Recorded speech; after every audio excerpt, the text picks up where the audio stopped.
Today's talk is part of the Open for You lecture series, an introductory series to open science. In total, there are 14 sessions on open science. For those of you who don't know the 4EU Plus Alliance yet, a few words in advance.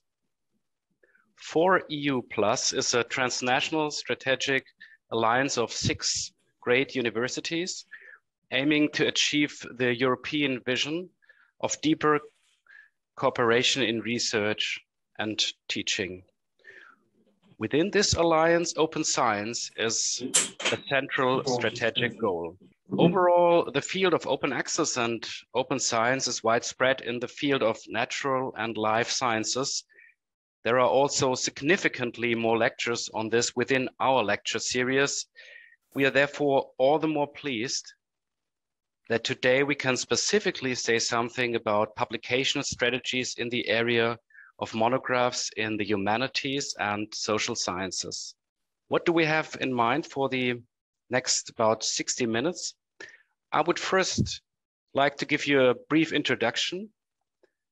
Then Pascale will take over with the question of why publishing monographs in the humanities and social sciences in open access.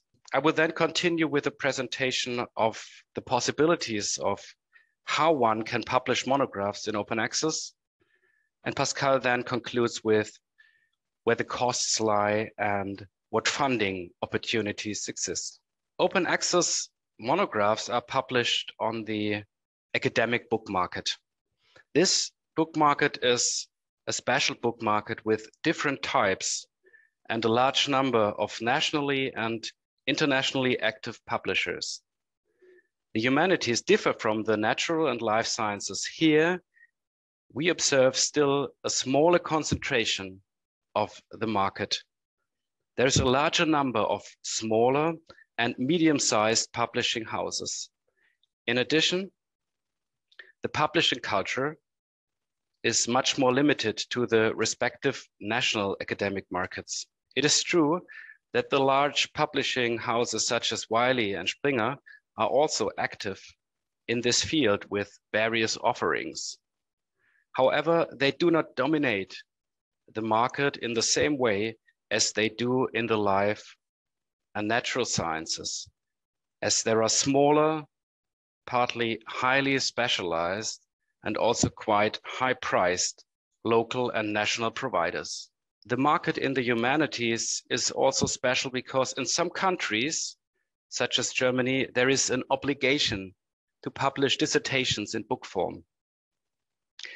These publications have long been funded by publication grants, which has created a market of its own, to which the model of book processing charges, which we will explain later, can easily connect. The importance of open access as a publication model is also growing in the humanities and social sciences, much more so in the social sciences than in the humanities. This also has to do with increasing internationalization and a stronger importance of English as the central language of science. Nevertheless, there is still a high prestige of printed books, which by their very nature cannot be freely accessible. It is still not common in the humanities to cite websites. Ebooks and e-journals are cited for sure, but not pure websites, which makes citing HTML versions more difficult. So publishers must always make sure that they offer a citable PDF version in addition to an, in brackets, enriched HTML version. Overall, if we look at dissertations, monographs are still central to academic careers. The book market is the largest cultural industry in Europe. I have access to some figures on the comparative year 2017 via the publication The Book Sector in Europe, Facts and Figures 2017. According to this, European publishers published more than 500,000 titles per year, 575,000. The largest markets in absolute numbers are the United Kingdom, Germany, and with some distance, Spain, France, and Italy. In terms of population, Iceland and Estonia are the countries with the highest number of titles. Within this number of new titles, new publications, it is very difficult or even impossible to distinguish titles in the humanities and scientific titles on the other hand. The national statistics do not show this either. So to my knowledge, the number of scientific titles in the humanities and also the number of dissertations within the European Union cannot be precisely quantified.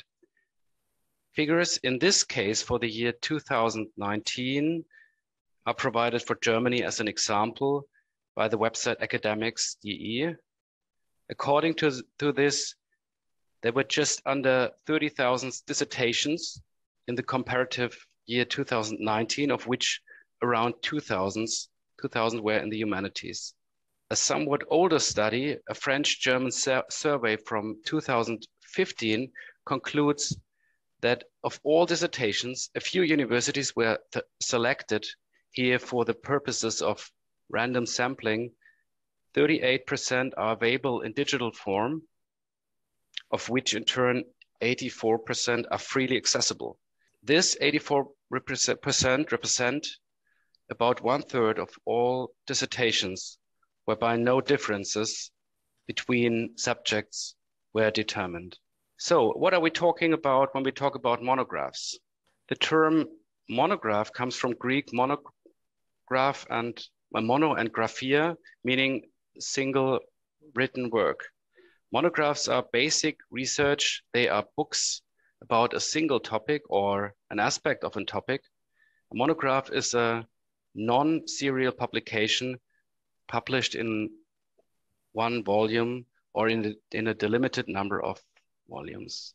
Let us look at the tradition and the future of monographs. We can state that monographs are still one of the most prestigious and traditional forms of publication in the humanities. They offer the possibility of longer and more detailed argumentation. But here too, an increasing importance of articles in journals and anthologies can be observed. Overall, if one looks at the history of science over the last 150 years, one can state that the more specialized the science is, the earlier the article becomes the most important form of publication. Because of the more and more specialization of all sciences, this can also be said for the humanities. What are we not talking about today? Unfortunately, we do not have the time to talk about the specific situation on the various national book markets. For many of you, it will be important to publish in a specific context in a publishing house that fits best to your work. This requires a specific advice in each case and a detailed knowledge of the specific national or even local publishing markets. We will also leave out the publication process itself and the negotiation of contracts with publishers. Our focus is on the still comparatively new model of open access. Pascale, I'll hand over to you. So, as my colleague said earlier, monograph is one of the main modes of publication in humanities and social sciences. You have several choices to publish a digital book or a printed book. The printed books are still a reference, so you can also publish in both formats, digital and paper. If you publish a digital version, you have the choice to publish a version that will be not free of charges for the reader, or a version that will be freely accessible to all. So why should you publish a monograph in open access? So the first reason, I think you all know it, is that open access allows for more effective research. Science is a collective construction of knowledge. So it is important to everyone has access to it, even researchers who work in institutions that cannot afford to pay subscription to book platforms that cannot afford to buy ebooks. It also saves money. Indeed, the cost of platforms containing ebooks and journals are increasing every year. Yes. And if you go to the end of your open science approach, you also put your data in open access. So this open access allows the reuse of your work and your data by other researchers, and this reduces the duplication fees. The second reason to publish a monograph in open access is that it will increase the number of downloads and citations. There have been many studies on this effect for articles, but there are few studies for books, and there are a number of reasons for this. First of all, the digital transition for books is more recent than for journals. The second one is there are many small publishers, so the field of study is fragmented. Please, can you cut your mic? Yeah, please, thank you.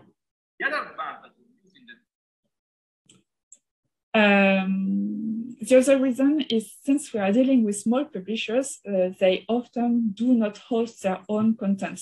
So they are obliged to use distribution platforms and therefore do not always have control over the data. But Springer Nature conducted a study in 2017 on the effects of open access on book usage. And they concluded that open access increased the author audience, including downloads and citations. So it is a second reason of why publishing in open access. The third reason is that with open access, you can gain visibility. You have Google Books platform where publishers can upload their books directly, and publishers can also use the DOAB and OAPEN library to actively disseminate and promote their peer-reviewed open access monographs. And the metadata of this platform feeds catalogs library, such as WordCats, which is one of the largest network of library contents. And so your monograph in open access can be in Google Books, in DOAB, OAPEN library, in WordCats, even in my library catalog, and in Base, which is one of the biggest search engines for academic web resources. And it is operated by a German university, and it provides more than 240 million documents. So you can gain visibility with open access. When you make the choice of both open access ebook and hard copies, it is quite relevant to ask yourself if this open access publication does not harm the sales of the print version. The Amsterdam University Press analyzed this effect of hybrid model. It is when you have both the digital and printed monographs. So they were looking at the effects of open access publishing on monograph sales.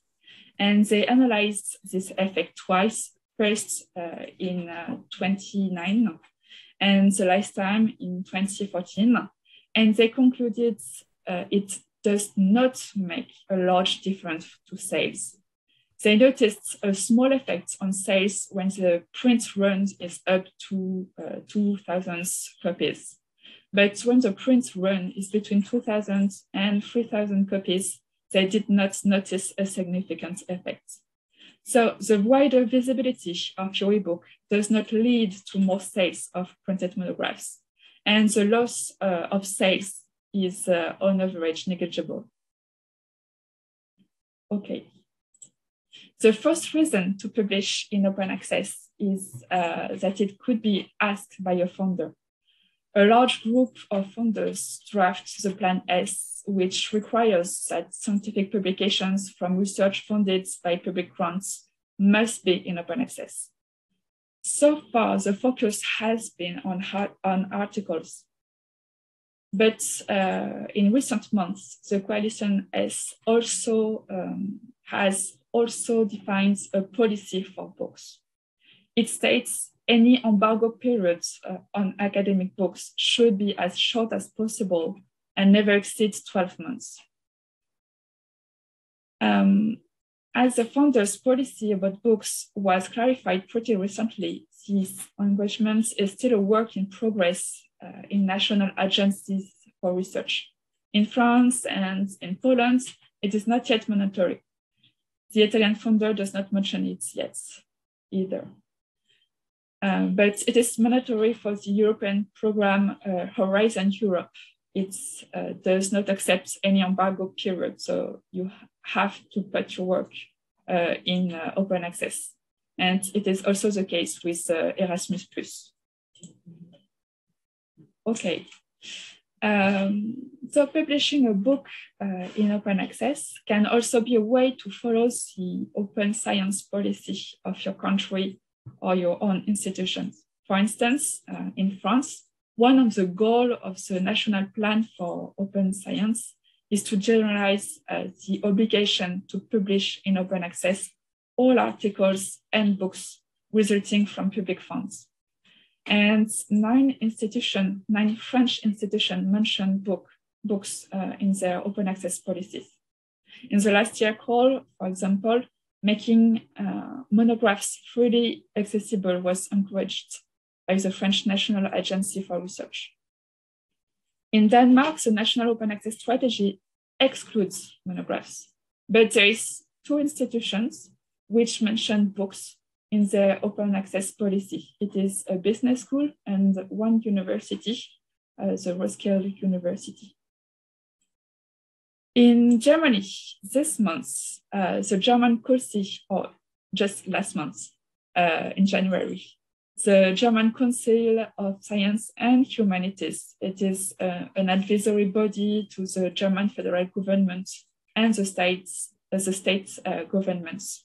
So this German Council published its recommendations for the transformation of scientific publishing to open access. And these texts mention open access books. And in Germany, you have 12 institutions who mention books in the open access policy. It's founders, but also academic institutions like the Free University of Berlin. In Italy, currently, there is no national open access policy. There is a national roadmap for open access science, but it is still to be implemented. And in spite of this, 17 institutions mention books in their open access policy. As the University of Milan, the university press supports open access publishing, and books are fully funded by the university and are all open access. In Poland, in 2015, In Poland, in 2015, the Ministry of Science and Higher Education released an official open access policy document. It outlines strategies for the development of open access in Poland, and it mentions books. It encourages institutions to adopt their own open access policies. So when I say this policy mentions books, it could mean the document states that books should be made available in open access, or this institution has funds to publish a book in open access. The 5th reason to publish in open access, it is to facilitate public engagement. The book can be widely read and shared. It could be easier to receive public notice. It is not miraculous, but it can help. So in this slide, you have an example with an anthology.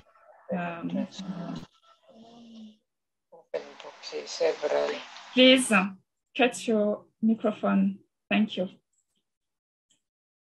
So in this book, it was published just after Charlie Hebdo shootings in France, and more than 100 Oxford students and academics translate extracts and quotes from Voltaire, Montesquieu. And this book received a great public engagement because of the circumstances, but also thanks to open access. It has received over 41,000 views and downloads.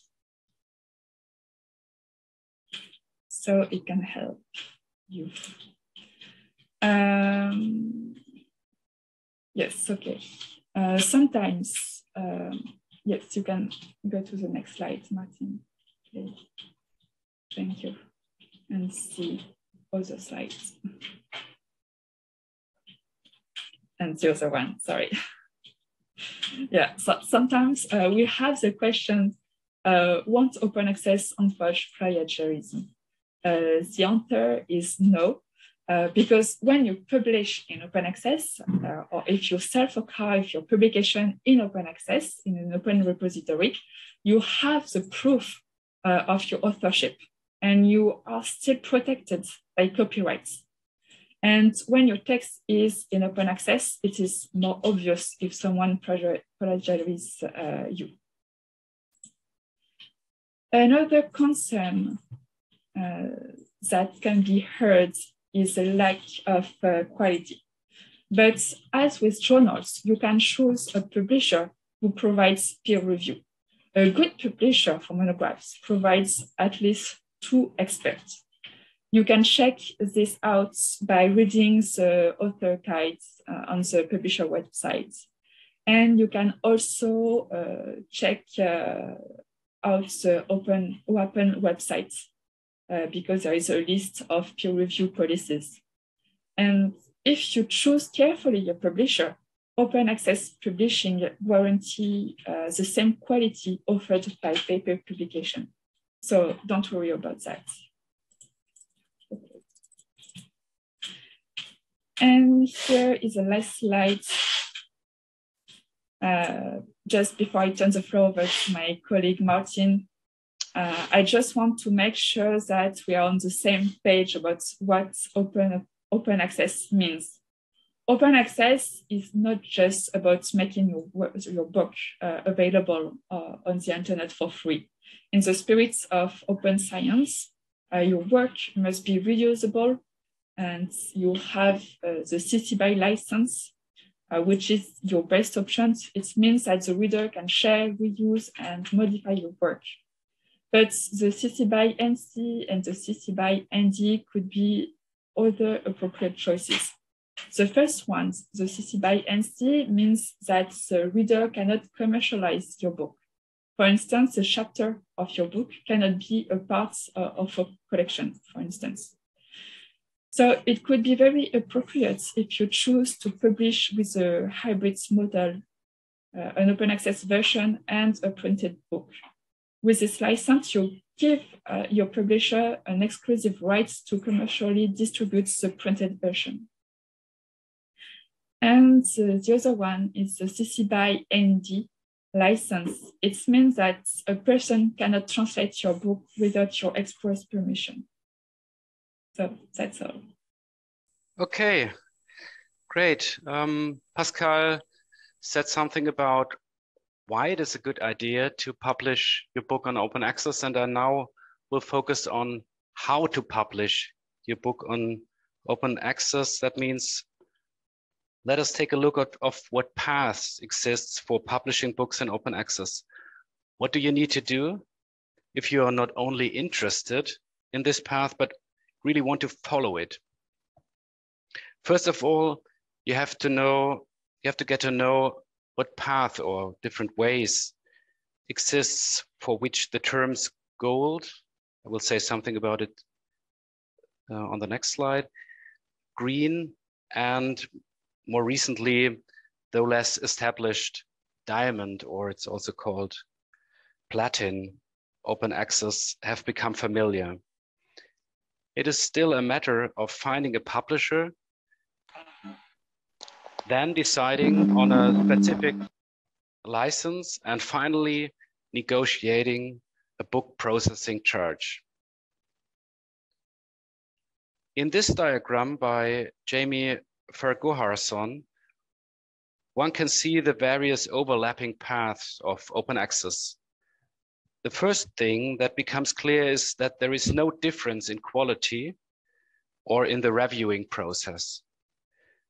As Pascale said, this is an important message that we want to get across today. Open access and peer review are no opposites. The golden road means direct publication via normally commercial publisher with payment of book processing charges. The diamond way works in a similar way. However, the book processing charges are either non-existent or very moderate, as these services are operated by public institutions. Here in Heidelberg, for example, we have successfully set up such a service for our academic community in recent years. The green road involves second publications on usually non-commercial state-funded publication servers. Here, peer review is carried out via the first publication. In some cases, the reviewing process also takes place via the affiliation to the respective academic institution, for example, a university. On this slide, I have once again presented the different models in detail. Gold open access via the commercial publishing house, diamond open access via public institutions, green open access via institutional or disciplinary repositories. In addition, there are other forms of funding, such as crowdfunding. For example, for about 10 years by Knowledge Unlatched, which was bought by Wiley in 2021. Knowledge Unlatched still continues to offer libraries collections of books and is asking for participation in this crowdfunding project. If the appropriate amount is raised, the titles will be made accessible for free, so-called unlatched. If not, titles will be published in closed access. I already said at the beginning of our presentation that knowledge of the respective publisher profiles in the respective national or even local context is of central importance for the selection of a publishing house. I would only trust myself here to give assessments for historical literature on the German language market, which I have known for about 10 years in the context of my work as a subject specialist. Therefore, the selection listed here is highly subjective. On the one hand, we have commercial providers of open access monographs as Brill, De Gruyter, Amsterdam University Press, Manchester University Press, Springer, Routledge. In addition, there are many other examples. There is hardly a publisher left that does not offer this model. The Anglo-American university presses also offer models, even though, according to my observation, the open access model is not as established in the United States as it is in the European market. There are also a number of non-profit initiatives, some of which, like Knowledge Unlatched, have become commercialized or have been bought up. However, there are still successful initiatives such as the Open Book Publishers or the Open Humanities Press, which publish books and journals. Furthermore, there are institutionally bound non-profit ventures such as Language Science Press for linguistics or the publication service, as one example, that we offer here in Heidelberg University Publishing High Up. Let's talk about repositories. There exist different repositories for a variety of different publications, from text to images to data. The typical institutional repositories which many of your universities also offer different paths to open access. Open access gold is widespread for dissertations, especially in the natural sciences and the social sciences, where journal publications are of much bigger importance. In the humanities, it is fair to say that publishing a dissertation on a university repository, an open access gold in that case, offers many advantages. It is fast and free of charge, and the rights remain with the author. But on the other hand, the disadvantages are also clear. Their prestige is far lower. Monographs on repositories are still considered hardly citable. Moreover, to my knowledge, they are rarely reviewed in journals. It should be pointed out here that reviews are a central indicator for the success of monographs in the humanities.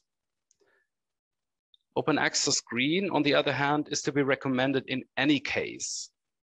However, the rights that have been granted to the publishers must be considered. I would recommend to think about this when concluding the contract and retain a right of public access, even after an embargo period of, say, 1 to 3 years. The idea behind this is that the results of monographs in the humanities and social sciences last longer than those in journal publications in the natural or life sciences. There are different types of repositories. On the one hand, there are institutional repositories such as university repositories in Heidelberg. Again, one example, we have the Heidelberg document server HiDoc, which currently around 26,000 publications. There are also disciplinary repositories such as Cross Asia repository. In addition, there are general repositories such as Zenodo.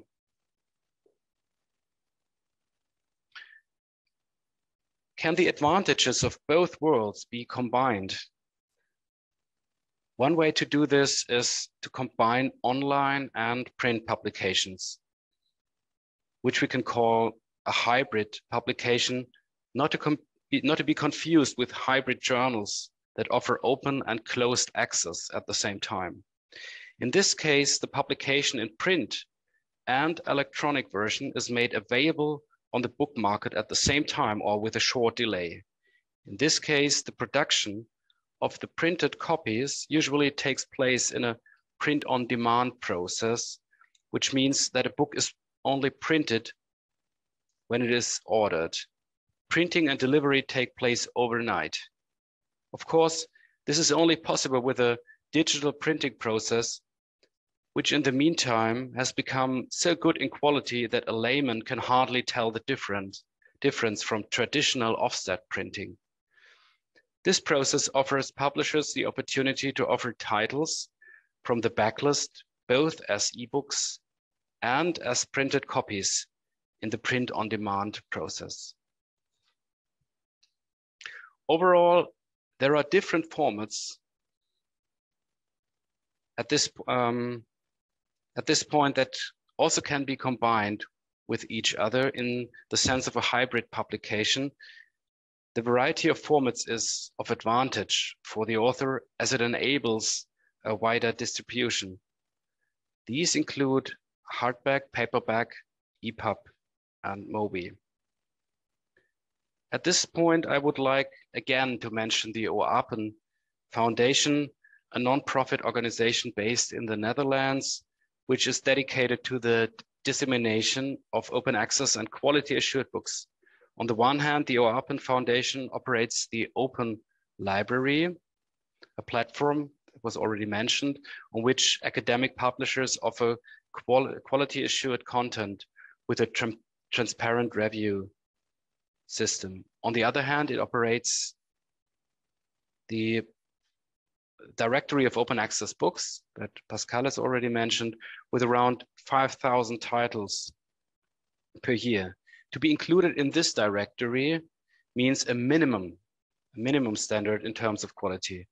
It goes without saying that with around 5,000 titles per year, not every title can be subject to an intensive quality assurance process. Nevertheless, This database is a benchmark when it comes to assessing whether an open access publication is reputable or not. Lastly, I would like to point out that open access is always a question of visibility. The costs, which Pascale will say more about in a moment, are considerable. That is why it is so important for the author to ensure that visibility is really reached.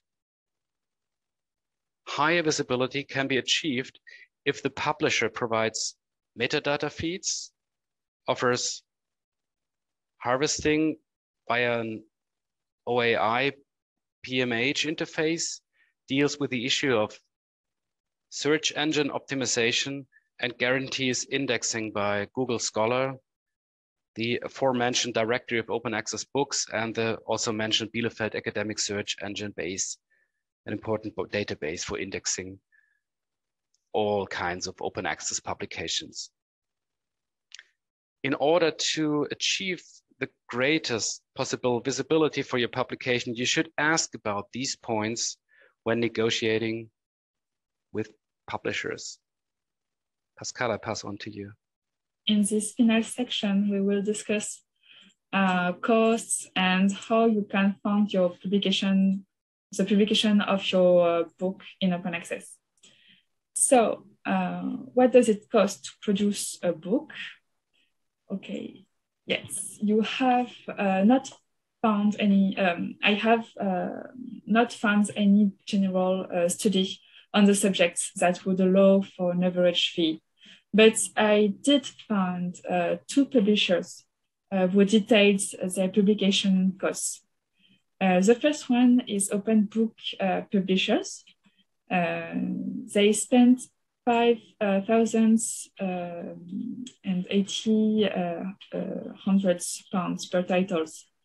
And there is also a Language Science Press, another open access publisher in humanities and social sciences.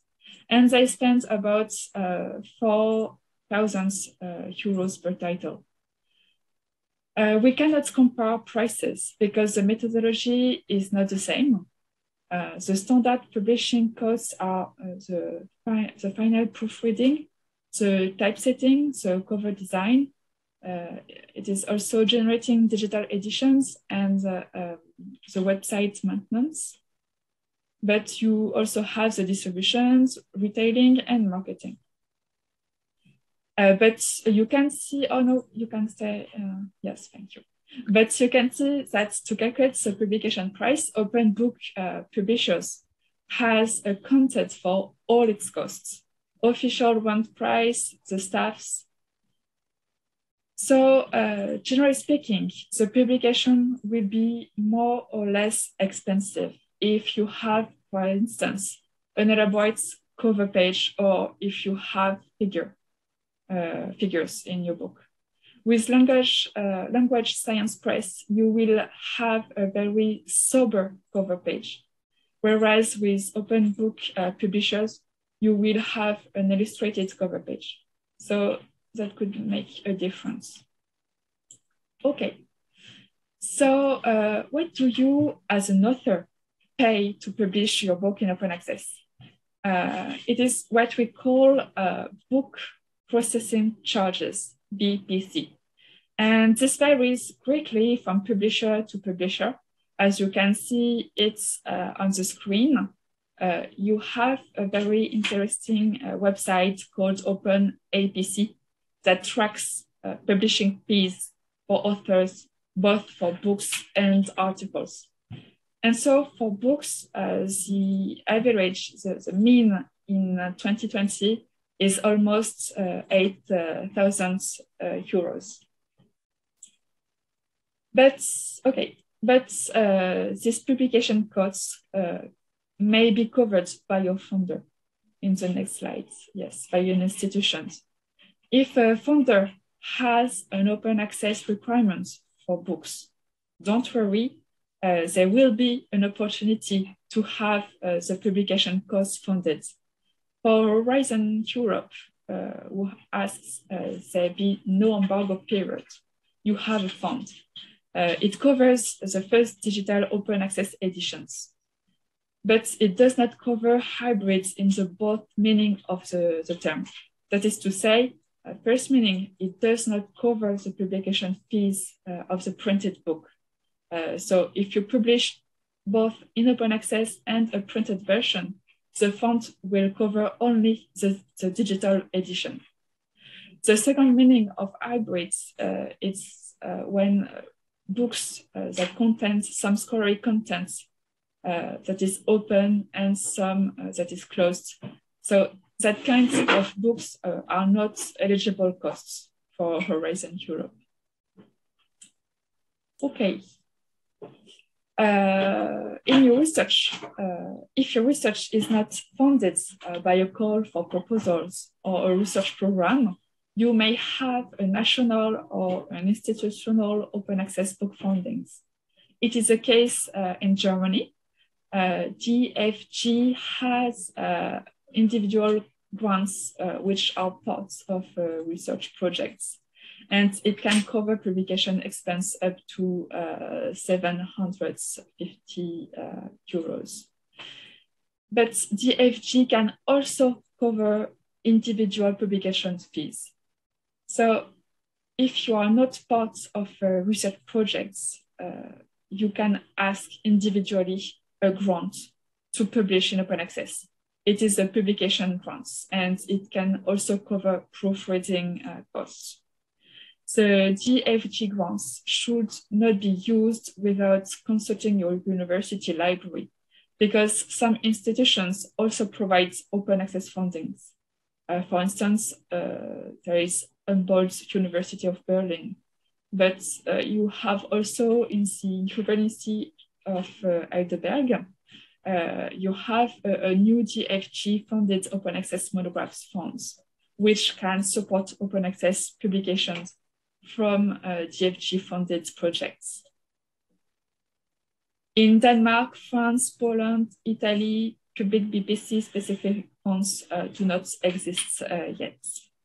But you may have international open access book funding. For instance, there is DARIA grant.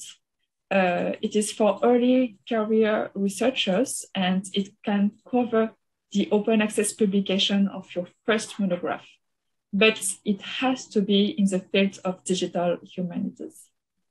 So it's an example of an international open access book funding. So to be aware of this kind of grants, you can subscribe to mailing lists that deals with this kind of information. So you have the list in the screen. You can also check websites. For instance, the Office of Research Administration at the University of Warsaw publish diverse calls for grants and publications on their website. So if you are in Poland, you can check this website.